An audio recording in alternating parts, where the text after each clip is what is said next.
الحمد لله نحمده ونستعينه ونستغفره ونؤمن به ونتوكل عليه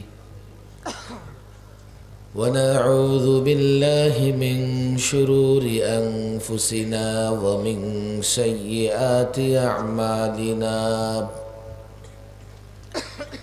من يهده الله فلا مضل له ومن يضلله فلا هادي له ونشهد أن لا إله إلا الله وحده لا شريك له ونشهد أن محمدًا عبده ورسوله أما بعد فأعوذ بالله من الشيطان الرجيم بسم الله الرحمن الرحيم يا أيها الذين آمنوا أطيعوا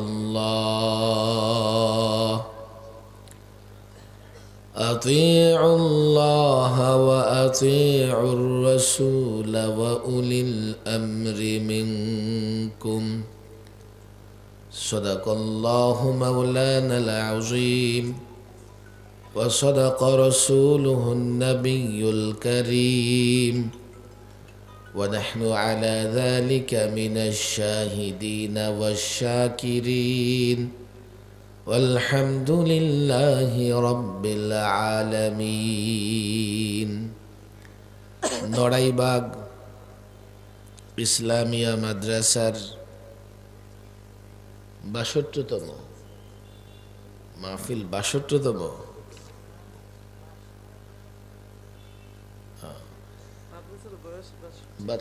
মাদ্রাসার বয়স ৬২। ২ দিন ব্যাপী ওয়াজ ও দোয়া মাহফিলের মোহতারাম সভাপতি, আমন্ত্রিত ওলামায়ে কেরাম, ছাত্র ভাইয়েরা, যুবক ভাইয়েরা এবং দিন দরদি তাওহীদি জনতা, মাদ্রাসার পরিচালক যা বলছিলেন, নড়াইবাগ মাদ্রাসা দেশের প্রাচীনতম দ্বীনি প্রতিষ্ঠানগুলোর অন্যতম একটি। তাহলে বোঝা গেল এই এলাকার লোকেরা অনেক আগে থেকেই মাদ্রাসা, মসজিদ, ওলামাদেরকে মহব্বত করে। কথা ঠিক না বেটে? যদিও মনে হয় যে এলাকাটা নতুন, কিন্তু মাদ্রাসার ইতিহাস শুনে মনে হলো এখানে অনেক পুরনো বসতি, ডেমরা পড়েছে এটা। তবে এখন তো আর গ্রাম না, এখন বাগ না, এখন শহর হয়ে গেছে। নড়াইবাগ যখন বাগ বাগিচা ছিল তখন হয়তো নড়াইবাগ ছিল, এখন তো বিশাল। এবং এই এলাকাকে কেন্দ্র করে আধুনিক শহর প্রতিষ্ঠিত হচ্ছে। আল্লাহ তাবারক ওয়া তাআলার বড় ফজল, বড় করম যে প্রাচীন একটি দ্বীনি প্রতিষ্ঠানের মাহফিলে আমরা এসে বসতে পেরেছি। সেজন্য সকলেই অন্তর থেকে কালিমাত শুকর উচ্চারণ করি, বলি আলহামদুলিল্লাহ। 2 দিন ব্যাপী মাহফিল, আজকে মাত্র প্রথম দিন। মানে হচ্ছে অনেক লোকেরা অপেক্ষায় আছেন, আগামীকাল আসবেন, একবার হলেও আসবেন। মাহফিলগুলো যখন 2 দিন কিংবা 3 দিন ব্যাপী হয়, শেষ দিনের অপেক্ষায় থাকে লোকেরা। তারপরে প্রথম দিনে অনেক লোকজন আপনারা একত্রিত হয়েছে। আমি অনুরোধ করব, ডানে বায়ে যারা, সময় কিন্তু কম হয় নাই, 10টা বেজে গেছে প্রায়। শীতের রাত, মানে 5 ঘন্টা অলরেডি রাত অতিবাহিত হয়ে গেছে। একটু পরে আমাদের মধ্যে ঝিমুনি ভাব চলে আসবে, বাড়ি যাব, ঘুমাবো, এই ধরনের ফিকির শুরু হয়ে যাবে। এই জন্যে আমি অনুরোধ করব, এটা একটা প্রাইম আওয়ার, এই সময়টাতে আলোচনা করেও ভালো, করলেও শান্তি, শুনেও শান্তি। মিডনাইটে গিয়ে আলোচনা করাও কষ্টকর, শোনাও কষ্টকর। এই সময়টাতে আমি অনুরোধ করব, যত দূর মাইকের আওয়াজ যায় একজন মুসলমানও প্যান্ডেলের বাইরে থাকবে না। বড় সুন্দর একটা আয়োজন, এখানে এত বড় মাঠ আছে, এত বড় মাদ্রাসাও আছে, তাও আমার জানা ছিল না। কিন্তু এখানে এসে বড় মুগ্ধ হয়েছি। সুন্দর একটা মাঠে প্রোগ্রাম হচ্ছে, সম্ভবত পাশে মহিলাদের ব্যবস্থা আছে নাকি? মাশাআল্লাহ। তাহলে এই এলাকার মা বোনেরাও ওয়াজ মাহফিল শোনে।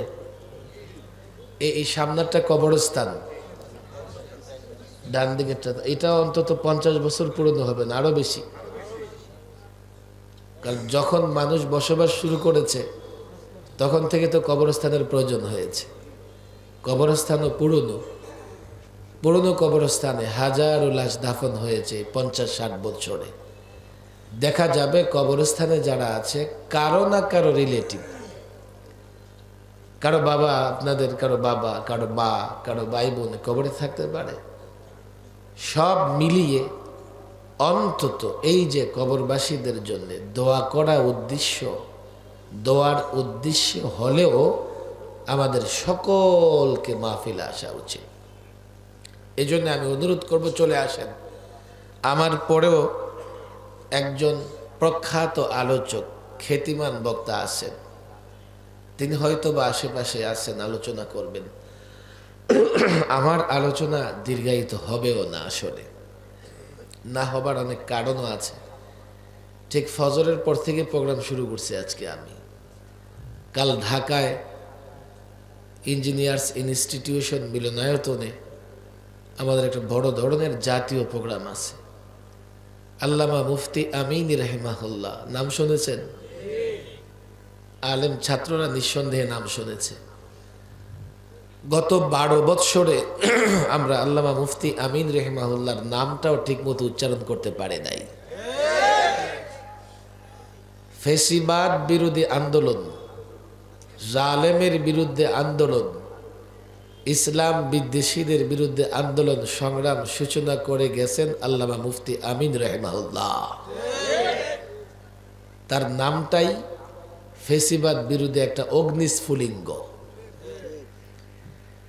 এই নাম এতটা কম্পন তৈরি করেছে ফেসিবাদের ভেতরে, আল্লামা মুফতি আমিনের ব্যক্তিত্ব এতটা নাড়া দিয়েছে ফেসিবাদকে, শেষ পর্যন্ত ফেসিবাদ আল্লামা মুফতি আমিন রাহিমাহুল্লাহকে 21 মাস গৃহবন্দী রেখেছেন। এবং এই গৃহবন্দী রেখে তিলে তিলে তাকে মৃত্যুর দিকে ঠেলে দেওয়া হয়েছে। তিনি গৃহবন্দী অবস্থায় মৃত্যুবরণ করেছেন, ইন্তেকাল করেছেন।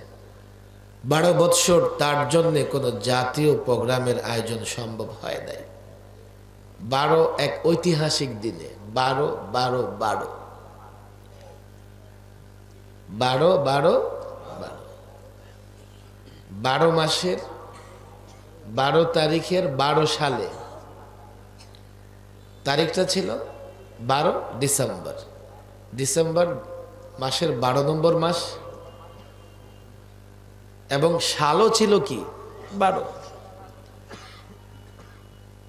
100 বৎসরে এমন একটা ডেট বা তারিখ একবার আসে। এমন একটা মিল, মাস এবং দিন এবং বৎসরের মিলের একটা তারিখ পেতে হলে আরো আগামী 100 বৎসর অপেক্ষা করতে হবে। তিনি যেমন ছিলেন কিংবদন্তি, ইন্তেকালও করে গেছেন এমন এক ডেটে, তারিখে 12 12 12। আল্লামা মুফতি আমিন রাহিমাহুল্লাহকে তিলে তিলে নির্যাতন করে গৃহবন্দী করে মৃত্যুর দিকে ঠেলে দেওয়া হয়েছে। কিন্তু জাতির সামনে আমরা কোনোদিন এ কথা মুখ খুলে বলতেও পারি নাই, কেননা এই 12 বৎসরে আমাদের উপরেও যথেষ্ট টর্চার করা হয়েছে। আমি ব্যক্তিগতভাবে 3 দফায় লম্বা সময় জেলখানায় ছিলাম। ওলামা একরাম যথেষ্ট নির্যাতনের শিকার হয়েছে। আলেমদের উপরে যথেষ্ট টর্চার করা হয়েছে।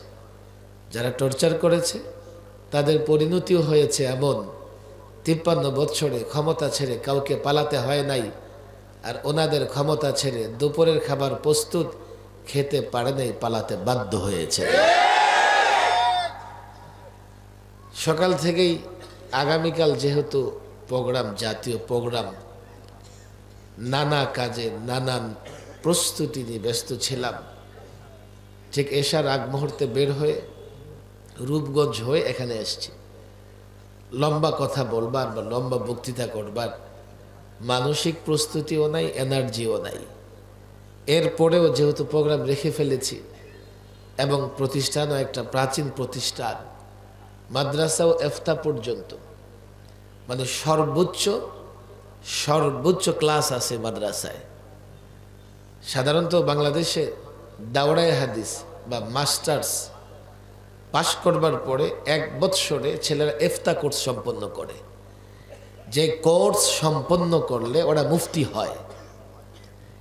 একটা মাদ্রাসার সর্বোচ্চ শ্রেণী, সর্বোচ্চ ক্লাস এটা। নিঃসন্দেহে এই মাদ্রাসারও গুরুত্ব আমার কাছেও আছে, জাতির কাছেও আছে। এমন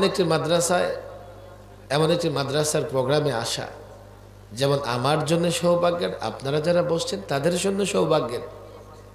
কেননা এই 62 বৎসরে এই মাদ্রাসা থেকে হাজারো ছাত্র কোরআনুল কারীম হেফজ সম্পূর্ণ করে ফারেগ হয়েছেন।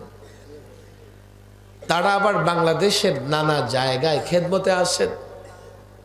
মাওলানা বলছিলেন মোহতামিম সাহেব যে এখানকার ছাত্ররা বড় বড় বুজুর্গ আলেমও আছেন। তাহলে এই প্রতিষ্ঠান বা এই প্রতিষ্ঠানের মাহফিল সাধারণ কোনো প্রতিষ্ঠানের মাহফিলের মতো নয়। যখন কোনো মাদ্রাসার প্রোগ্রামে যাই আমার কিছু বাড়তি প্রত্যাশা থাকে। যখন যুবকদের প্রোগ্রামে যাই আমার এক ধরনের প্রত্যাশা থাকে। মাদ্রাসার প্রোগ্রামে গেলে আমার বাড়তি প্রত্যাশা যেটা থাকে সেটা হচ্ছে যে আমিও চাই এই ছাত্রদের সাথে, যদিও আমার ছাত্র শিক্ষকের সম্পর্ক নাই, ছাত্র শিক্ষকের সম্পর্কের জন্য দর্স তাদরিসের প্রয়োজন হয়। আমি না কোনোদিন তাদেরকে সবকে সামনে দিয়ে বসছি, না ওরা আমার সামনে কখনো বসেছে। ছাত্র শিক্ষকের সম্পর্ক নয়, তবে হ্যাঁ তাদের যা লক্ষ্য উদ্দেশ্য আমারও তাই লক্ষ্য উদ্দেশ্য। সেই লক্ষ্য উদ্দেশ্য, সেই স্বপ্ন পূরণে আমরা আকাবির এবং আসলাফদের যে আমানত রক্ষা করবার জন্যে আন্দোলন সংগ্রাম করে যাচ্ছি, তারাও যাতে আমাদের সেই সংগ্রামে অংশগ্রহণ করে, তারাও যাতে সেই জান্ডা, আকাবির আসলাফদের ইসলামের সেই জান্ডা, যেই জান্ডা উঁচু করে রাখবার জন্যে খোদ রসুল সাল্লাল্লাহু আলাইহি সাল্লাম বদর প্রান্তরে কাফের মুশরিকদের মোকাবেলা করেছেন, উহুদের প্রান্তরে কাফির মুশরিকদের মোকাবেলা করেছেন, খন্দকের প্রান্তরে কাফের মুশরিকদের মোকাবেলা করেছেন। যোগে যোগে মুসলিম মুজাহিদ, মুসলিম শাসকগণ ইসলামের যে জান্ডা উঁচু করে ধরে রাখবার জন্যে লড়াই করেছেন। পর্যায়ক্রমে বাংলাদেশের আকাবির আসলাফ মাওলানা জফর আহমদ উসমানী, মাওলানা শামসুল হক ফরিদপুরি, হজরতে হাফিজি হুজুর, হজরতে পীরজি হুজুর, মুফতি দিন মোহাম্মদ খান সাহ, হেদায়তুল্লাহ খান সাহ থেকে শুরু করে শাইখুল হাদিস আল্লামা আজিজুল হক রাহিমাহুল্লাহ, আল্লামা মুফতি আমিন রাহিমাহুল্লাহ, সৈয়দ ফজলুল করিম রাহিমাহুল্লাহ, এবং চিটাগং ময়মনসিংহ থেকে শুরু করে সেই রাজশাহী পর্যন্ত ওলামায়ে কেরাম যোগে যোগে যেই জান্ডাকে উঁচু করে ধরে রেখেছেন, যেই জান্ডাকে উঁচু করে ধরে রাখবার জন্যে আলেমদের ত্যাগ দিতে হয়েছে, কুরবানি দিতে হয়েছে, যে জান্ডাকে উঁচু করে তুলে ধরে রাখবার জন্যে এই বাংলাদেশের এই নিকট অতীতে বিবাড়িয়া থেকে শুরু করে যশোর পর্যন্ত, হাটাজারি থেকে শুরু করে সিলেট পর্যন্ত হাফেজে কোরআন রক্ত দিয়েছে, আলেম রক্ত দিয়েছে, মুহাদ্দিস রক্ত দিয়েছে, কারি সাহেব রক্ত দিয়েছে, যে ঝান্ডাকে উঁচু করে তোলে ধরে রাখবার জন্যে শাপলা চত্বরে 2.5 লক্ষ ভোলেট সহ্য করেছে আলেম ওলামা। 21শে মোদি বিরোধী আন্দোলনে রক্ত দিয়েছে ছাত্র জনতা। একটাই প্রত্যাশা, এই ঝান্ডা জমিনে ফেলা যাবে না, এই ঝান্ডাকে নত করা যাবে না। জীবন যাবে, গর্দান যাবে, রক্ত যাবে, দেহ খণ্ড বিখণ্ড হবে, ইসলামের ঝান্ডাকে উঁচু করে ধরে রাখতে হবে। এই প্রত্যাশা এই ছাত্র সমাজের কাছে। জীবন দিতে হলে জীবন বিলিয়ে দিতে হবে, রক্ত দিতে হলে রক্ত দিতে হবে। ইসলামের ঝান্ডাকে কখনো নিচু করা যাবে না।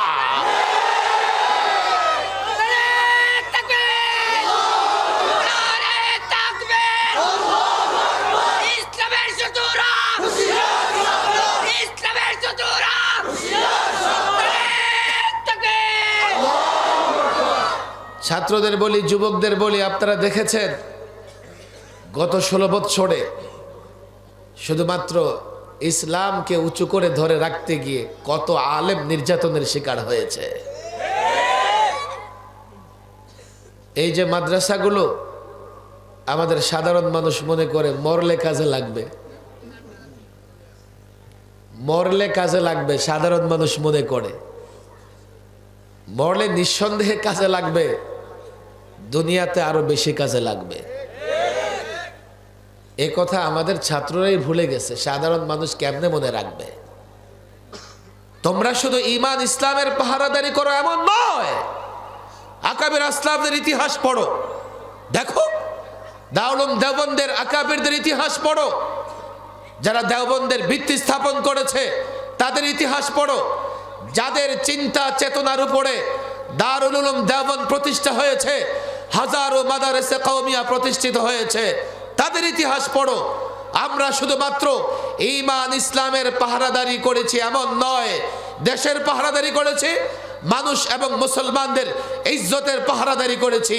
সেজন্য দেশ আক্রান্ত হয়, ইসলাম আক্রান্ত হয়, এমন কোন তাগুতি শক্তি যখনই মাথা চাড়া দিয়েছে, সবার আগে আমরা ময়দানে লড়াইয়ে অবতীর্ণ হয়েছে।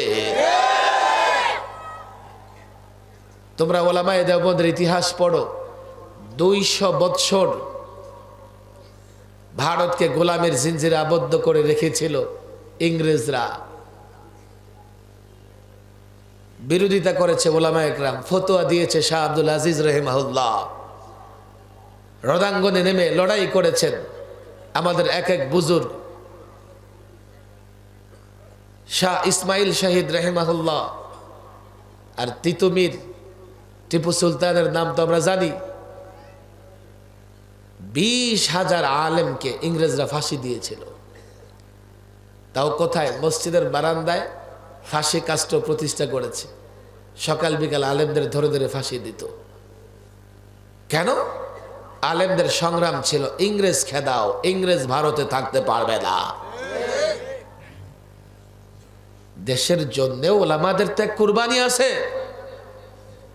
ময়দানেও আছে, ঘরের ভেতরেও আছে। অনেক আলেম চুপচাপ বসে থাকে, তো সাধারণ মানুষ মনে করে এই আলেমের দরকারটা কি? আরে তিনি চুপচাপ বসে থেকেও দেশ এবং ইসলামের কাজে করতেছে। তিনি ইসলামকে টিকিয়ে রাখবার জন্য ইসলামী তালিমাতের প্রসার এবং প্রসারে আত্মনিয়োগ করেছে। কেননা ইসলাম ছাড়া মুসলমানরা তার দেশ হেফাজত করতে পারবে না। আর বাংলাদেশে তো সম্ভবই না। কেন সম্ভব না? চতুর্দিকে পত্তলিক, মূর্তি পূজারী, গরুর বাছুর পূজারী, গরুর পেশাব খোর চতুর্দিকে। আবার বাংলাদেশে তাদের এজেন্ট ইসকন, তারাও শক্তিশালী। 16 বৎসরে ফেসিবাদের ঘি খেয়ে ঘাড় মোটা হয়েছে, এখন বলে মুসলমানদের ঘাড় মটকাইয়া দিবে। একটা একটা মুসলমানদের ধরে ধরে জবাই কর। কথা অনেক, ব্যথাও অনেক। এদেশে সব সম্প্রদায় ধর্মের লোকেরা ভালো আছে, ভালো থাকবে। আর হিন্দু সম্প্রদায়ের লোকেরা তো জামাই আদরে বসবাস করে।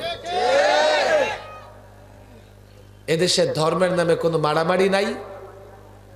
5ই আগস্টে থানাগুলোতে আইন শৃঙ্খলা বাহিনী নাই, অনেক থানায় আগুন জ্বলতেছে। এই টুপি দাড়িওয়ালারা সংখ্যালঘুদের নিরাপত্তা নিশ্চিত করেছে। ইসলাম একথা বলে না যে কোনো ধর্মের উপরে জবরদস্তি করো, জবরদস্তি করে কাউকে মুসলমান বানাও। এটা বাংলাদেশে নাই, এটা তাদের দেশে আছে। তারা জোর করে মুসলমানকে বলতে বাধ্য করে, বলো জয় শ্রীরাম। আজ পর্যন্ত বাংলাদেশে অন্য কোন ধর্মের কাউকে জবরদস্তি করে একথা বলা হয় নাই যে বলো আল্লাহু আকবার। আমি সাধারণ যুবকদের বলি, তারপরও তোমরা টুপিদারি দেখলে বলো জঙ্গিবাদ। গত 16 বৎসরে পত্র পত্রিকা, শাসক গোষ্ঠী, আরে কলেজ ইউনিভার্সিটির ছেলেরা আমাদের সামনে এসে চোখের পানি ফেলে দিত। হুজুর ইউনিভার্সিটিতে পড়ি, চেহারায় দাঁড়িয়ে আছে, দেখলেই জঙ্গি, সন্ত্রাসী, উগ্রবাদী বলে গালি দেয়। তারা ইশতেহার প্রকাশ করেছে কি, জঙ্গিবাদের বৈশিষ্ট্য হচ্ছে যারা টাকনুর উপরে কাপড় পরে, যারা সুবহানাল্লাহ বলে, আলহামদুলিল্লাহ বলে, মাশাআল্লাহ বলে, জাযাকুমুল্লাহ বলে, এগুলো সব জঙ্গিবাদ। অনেক ব্যথা, কথাও অনেক। এজন্য যুবকদের বলি, দেখো রাষ্ট্র হেফাজত না হলে ইসলামটা হেফাজত করতে পারবা না। বাংলাদেশ তো পারবাই না, কারণ চতুর্দিকে পৌত্তলিক, তাদের রাষ্ট্র বড়, ভূখণ্ড বড়, তাদের লোকজনও বেশি, সৈন্য সংখ্যাও বেশি।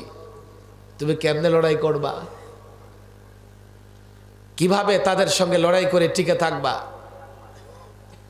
তবে হ্যাঁ, ওই যে মাদ্রাসায় যা শিক্ষা দেওয়া হয়, ঈমান, ইসলাম, এইটা যদি তুমি ধরে রাখতে পারো, পৃথিবীর কাফের শক্তি তোমার মোকাবেলায় টিকতে পারবে না।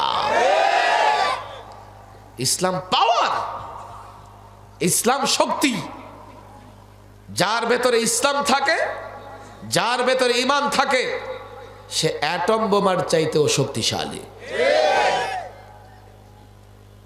ইসলামের যতগুলো যুদ্ধ আছে, এক একটা ইতিহাস তালাশ করে দেখেন না, তাহলেই দেখবেন মাদ্রাসা ওলারা দুটো কাজ করতেছে, রণাঙ্গনেও আছে, আবার ইসলাম শিক্ষার কাজেও আছে। কথা ঠিক না বেঠিক?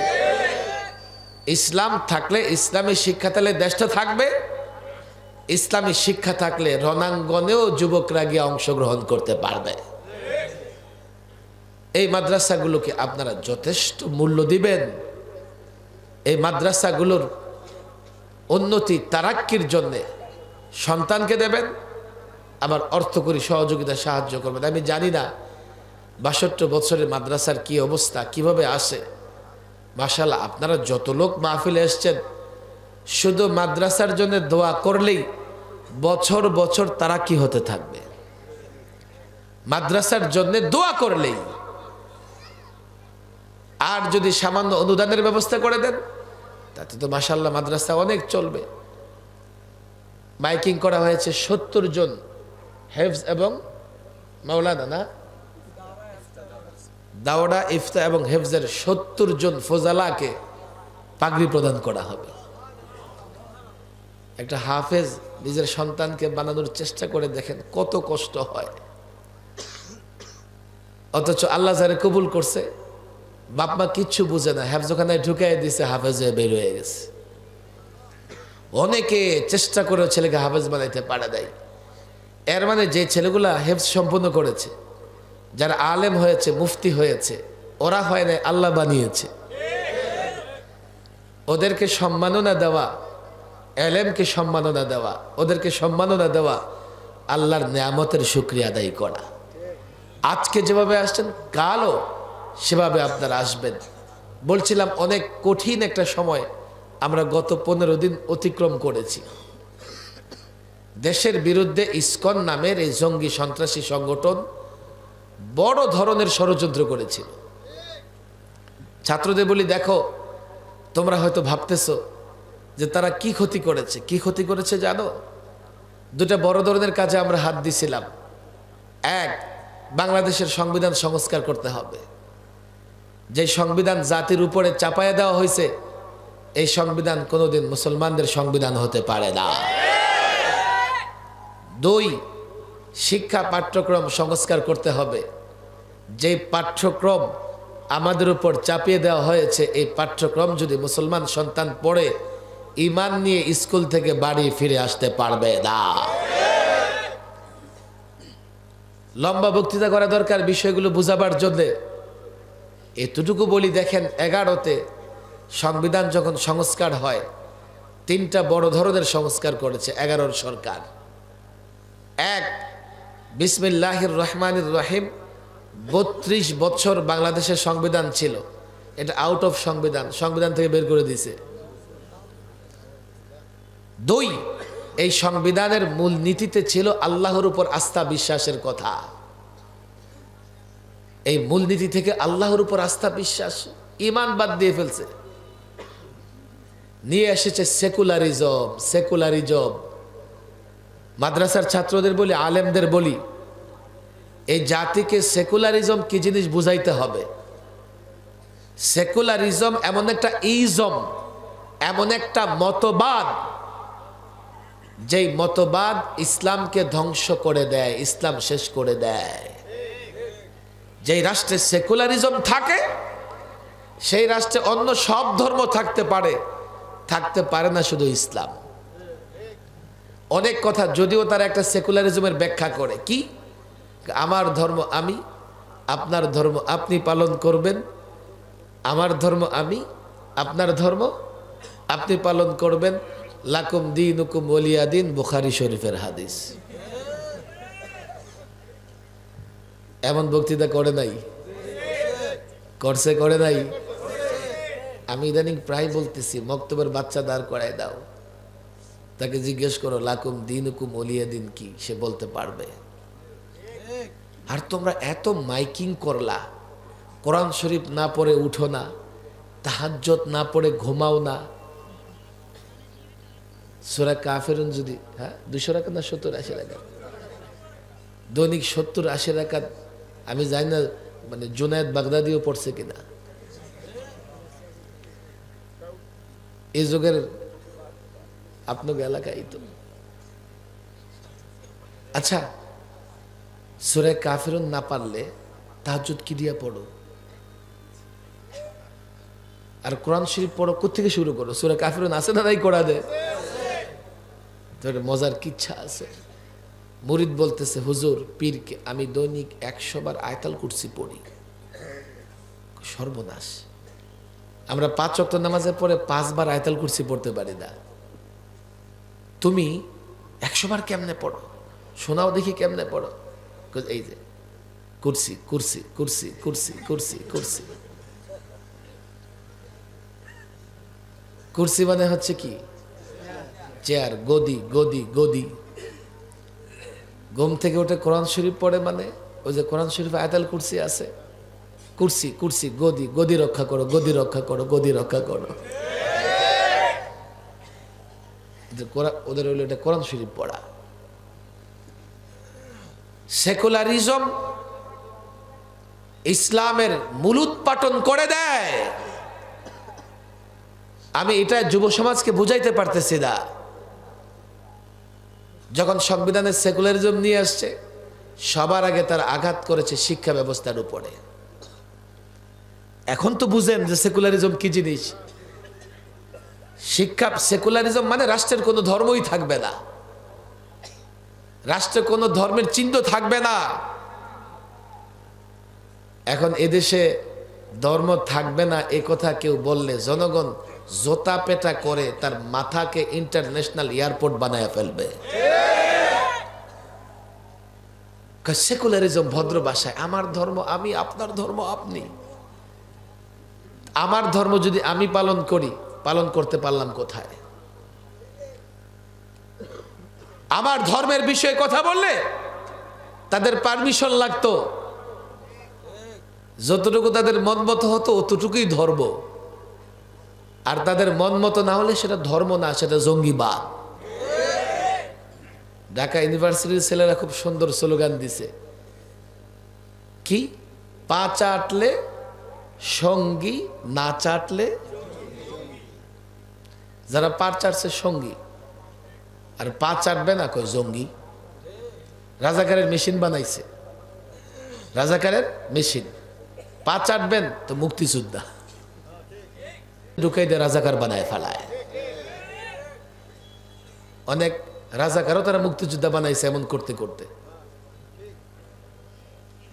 সেকুলারিজম আজকে একটা সবক এখান থেকে নিয়ে যাবেন, ছাত্রদের বলি জাতিকে বুঝাও, সংবিধানের সেকুলারিজম এনে শক্তি অর্জন করেছে যে এখন রাষ্ট্রকে ধর্মহীন করা লাগবে, ইসলামহীন করা লাগবে। রাষ্ট্র ধর্ম কেন থাকবে? রাষ্ট্রকে নামাজ রোজা পড়ে?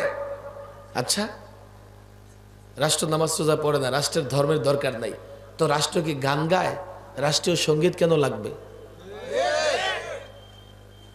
রাষ্ট্র খুব ফল খায়, কাঁঠাল তো খাই নাকি, জাতীয় ফল কেন লাগবে? রাষ্ট্র দোয়েল পাখির খুব গান শোনে, এই জন্য এই রাষ্ট্রে জাতীয় পাখি দোয়েল। রাষ্ট্রের খুব কথা বলার শখ, এই জন্যে রাষ্ট্রীয় ভাষা বাংলা, তাই তো? রাষ্ট্র কথা বলে না, রাষ্ট্রীয় ভাষা আছে। তো রাষ্ট্র নামাজ রোজা না পড়লেও রাষ্ট্রের ধর্ম থাকলে তোমার সমস্যা কি? রাষ্ট্রভাষা মানে বাংলাকে রাষ্ট্রভাষা করে বাংলাকে মর্যাদা দেওয়া হয়েছে। তাহলে এদেশের সংখ্যাগরিষ্ঠ লোকদের ধর্মকে রাষ্ট্রীয় ধর্ম করে মর্যাদা দিলে তোমার সমস্যা কোথায়? তোমার সমস্যা হচ্ছে তুমি মুখে মুসলমান আর অন্তরে মুনাফিক। রাষ্ট্র থেকে ইসলামের চিহ্ন মুছে দাও, সবার আগে শিক্ষা ব্যবস্থাকে ধ্বংস করো, তাহলে গোড়া থেকে ইসলাম শেষ হয়ে যাবে। যখন এই 2.25 কোটি শিক্ষার্থী স্কুলে গিয়ে ইসলামের সঙ্গে পরিচিত না হবে, কাল স্কুল থেকে বের হলে সে কি হয়ে বের হবে? একদিকে দেখেন ভারতে শুরু করেছে পাঠ্যপুস্তকে পরিবর্তন, মুসলমান লেখকদের জাগরণী লেখা বাদ, সাহাবাদের জীবনী বাদ, নবী রসুলদের জীবনী বাদ। তাদের বড় বিজ্ঞানী ডারউইনকে পছন্দ হয়েছে, ডারউইনিজম বাংলাদেশে আমদানি করে এই শিক্ষার্থীদেরকে বানরের বাচ্চা বানানোর ষড়যন্ত্র করেছে। আমরা আদম সন্তান, আমি প্রায় বলি আল্লাহ আমাদের মর্যাদা সম্মান দিয়েছেন, বানরের বাচ্চা হবো কেন? তোরা বানরের বাচ্চা। তোরা তালাশ করে দেখ, তোদের যাদের জন্ম পার্কের চিপা চাপায়, কন্ডম ব্রাস্ট হয়ে তোদের যাদের জন্ম হয়েছে, তোরা তালাশ করে দেখ তোদের জন্মের পেছনে বানরের অবদান আছে না নাই? এরপরে ট্রান্সজেন্ডার, ট্রান্সজেন্ডার মনে মনে ভাবলে আমি নারী, আবার আরেকজন মনে মনে ভাবলে পুরুষ। এটা নারী পুরুষের সম্পর্ক মনের সাথে না জন্মের সাথে? জন্মগত যে পুরুষ হয়, কিয়ামত পর্যন্ত চেষ্টা করেও সমকামিতাকে বৈধতা দেবার জন্য, অন্য কিছু না। আরে ঠিকাদারি নিয়েছিল পলাতক প্রধানমন্ত্রী, অন্য কোনো নেতা বলে নাই, সে নিজেই তার বক্তৃতায় বলেছে কথা। একদিকে ইসলামী শিক্ষা বাতিল, আরেকদিকে নাস্তিকবাদ চাপায়ে দেওয়া। আফসোস এ কাজই করেছে। আমরা যখন শিক্ষা সিলেবাস সংবিধান সংস্কার করব, তো তারা ওই 16 বছর যাদেরকে দুধ কলা খাওয়াইয়া মোটা তাজা করেছে, ওদেরকে লেলিয়ে দিয়েছে আন্দোলন করো। ফলে তাদের এই আন্দোলন সংগ্রাম নৈরাজ্যের কারণে সংবিধান সংশোধন আর পাঠ্যপুস্তক সংশোধনের কাজে বড় বাধা সৃষ্টি হয়েছে। আমরা কোনো কাজ করতে গেলেই এখন তারা দাবি উঠাচ্ছে, হ্যাঁ এতে করে সংখ্যালঘু নির্যাতনের শিকার হবে। আমি আল্লাহর উপর আস্থা বিশ্বাস স্থাপন করব, বলো তাহলে অন্য ধর্মের ওদের গডস, ওদের ভগবানের কি হবে? ওদেরও নিয়ে আসেন। এর মানে আমাকে ইসলামের পক্ষে তারা সংস্কার করতে দিবে না। আমি তো প্রায় বলি, দেখেন সংবিধান সংস্কার কমিশনকেও বলেছি, শুধু বাংলাদেশের নাস্তিক মোর্তাদের বক্তৃতা শুনলে হবে না, আলেমদের বক্তৃতা শোনেন, আর গোটা পৃথিবীকে দেখেন, ইউরোপ আমেরিকায় যখন মেম্বার অফ পার্লামেন্ট যারা শপথ বাক্য পাঠ করে, তো বাইবেল হাতে নিয়ে, তাদের ধর্মগ্রন্থ হাতে নিয়ে শপথ বাক্য পাঠ করে। সেখানে কিন্তু মুসলমানও আছে, হিন্দু ধর্মের লোকেরাও আছে।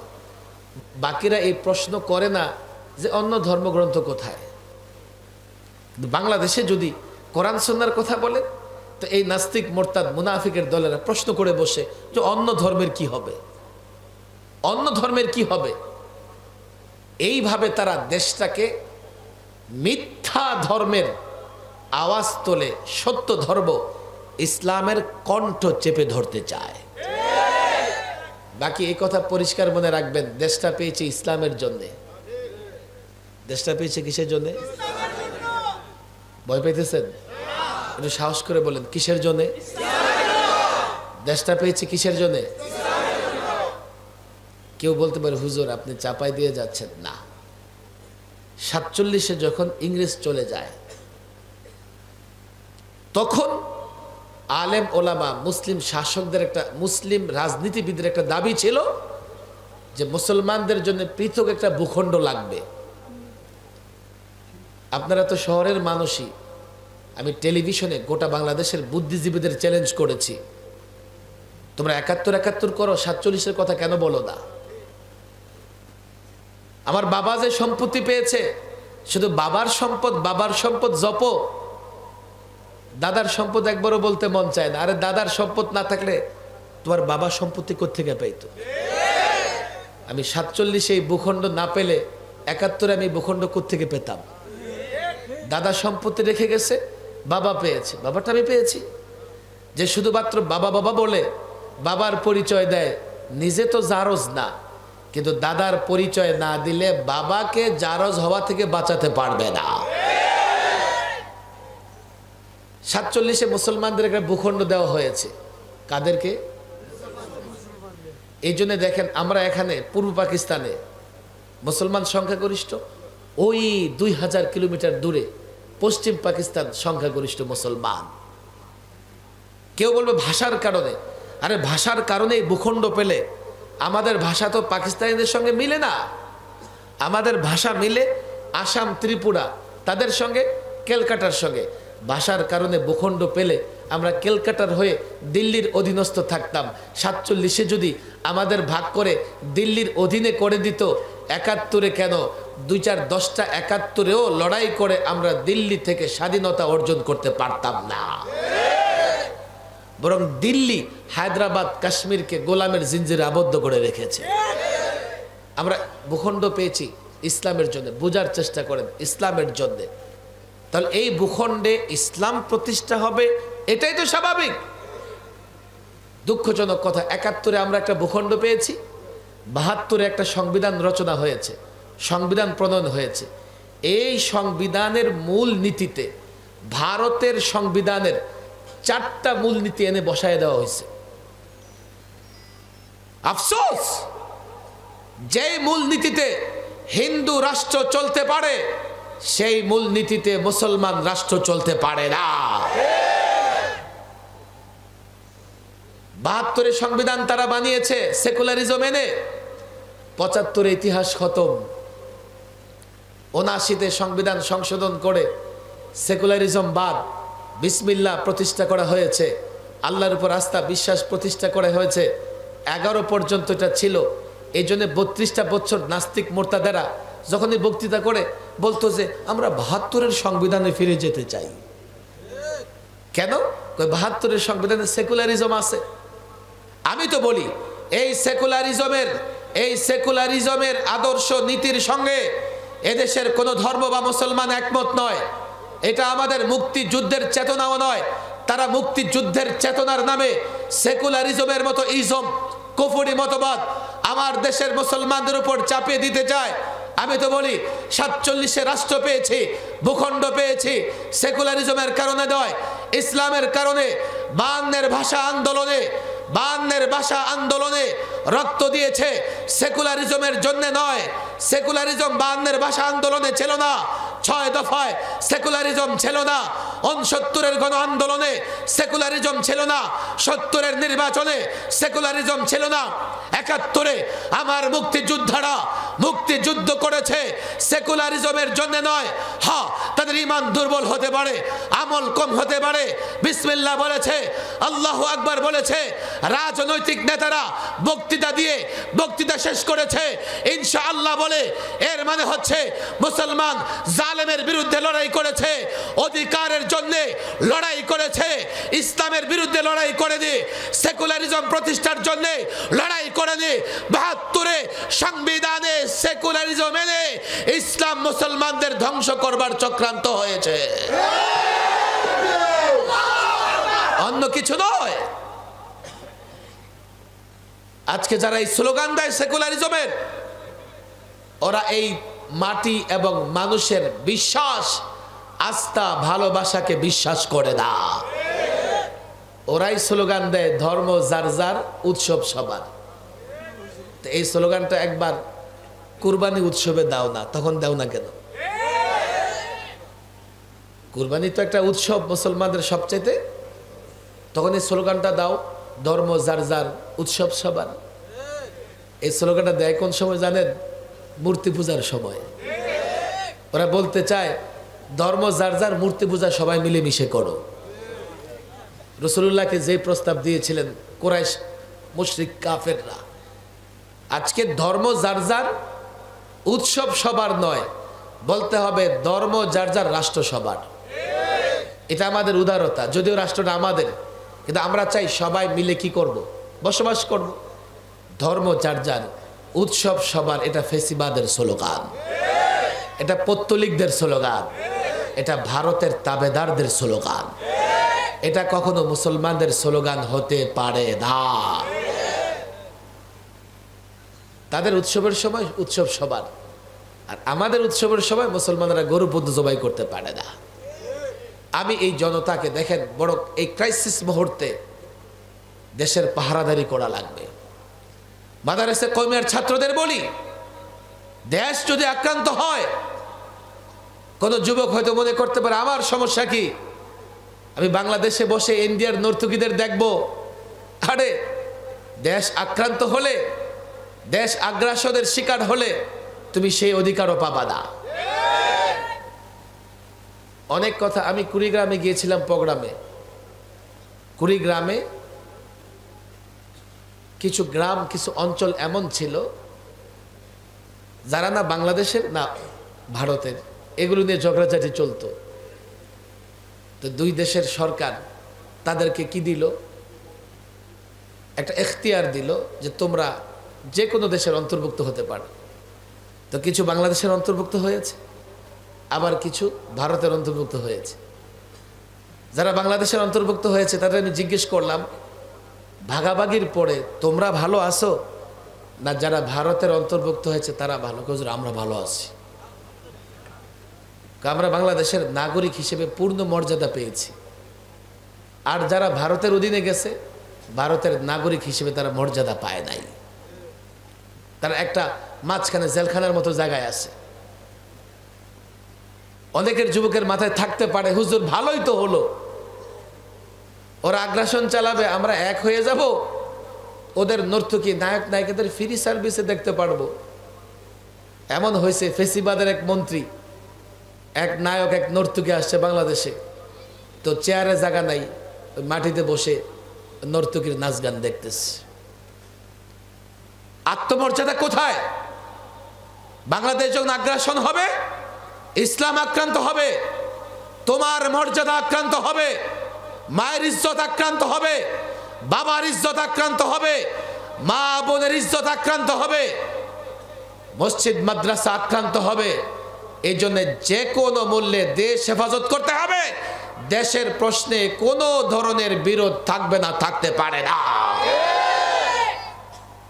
দেশটাকে হেফাজত করো, হেফাজত করতে হবে, সতর্ক থাকতে হবে। ইসকনের পাতা ফাঁদে আমরা পা দিব না। তারা বড় চাইতেছে তারাই হিন্দুদের উপর আক্রমণ করবে, করে বলবে দেখো বাংলাদেশে হিন্দু অনিরাপদ, টুপি দাড়িওয়ালা মুসলমানদের ঘাড়ে চাপাইয়া দেবে। সতর্ক থাকতে হবে। আবার দেশপ্রেম থাকতে হবে। যদি দেশ বিরোধী শক্তি, দেশদ্রোহী শক্তি কোনো বাহানায় দেশে অস্থিরতা সৃষ্টি করতে চায়, আমরা তাদেরকে এক মুহূর্তের জন্য ছেড়ে দেব না। এই কাজ মাদ্রাসার ছাত্ররা সবার আগে করবে।